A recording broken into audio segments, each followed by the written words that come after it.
నేను ప్రతి ఒక్క భారతదేశ పౌరుడికి చెప్తున్నానండి.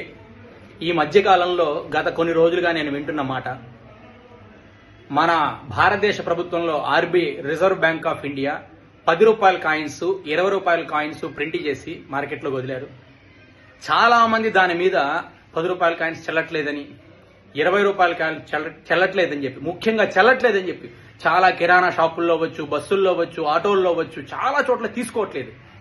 ఇది ఆర్థిక నేరం అండి. ప్రతి ఒక్కరు తెలుసుకోండి.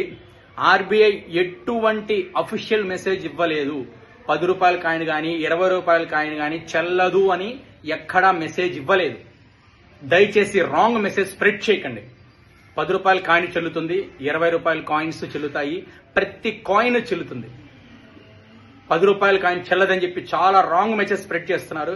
ఈ మెసేజ్ ప్రతి ఒక్కరికి తెలియజేయండి. అది ఆర్థిక నేరం. ఎందుకంటే ఈ మధ్యకాలంలో నేను చాలా చోట్ల నేను ప్రాక్టికల్ గా కూడా ఎదుర్కొన్నా. 10 రూపాయల కాయిన్ అంటేనే తీసుకోవట్లేదు, 20 రూపాయల కాయిన్స్ అంటేనే తీసుకోవట్లేదు. ఇది ఆర్బీఐ ఎక్కడా కూడా అఫీషియల్ గా అనౌన్స్మెంట్ చేయలేదు 10 రూపాయల కాయిన్ చెల్లదని, 20 రూపాయల కాయిన్ చెల్లదని చెప్పి. దయచేసి రాంగ్ మెసేజ్ స్ప్రెడ్ చేయకండి. 10 రూపాయల కాయిన్ చెల్లుతుంది, 20 రూపాయల కాయిన్ చెల్లుతుంది, 5 రూపాయల కాయిన్ చెల్లుతుంది, అన్ని కాయిన్స్ చెల్లుతాయి. చలామణిలో ఉన్నాయి మన భారతదేశంలో. స్ప్రెడ్ చేయండి ప్రతి ఒక్కటి ఈ మెసేజ్ని.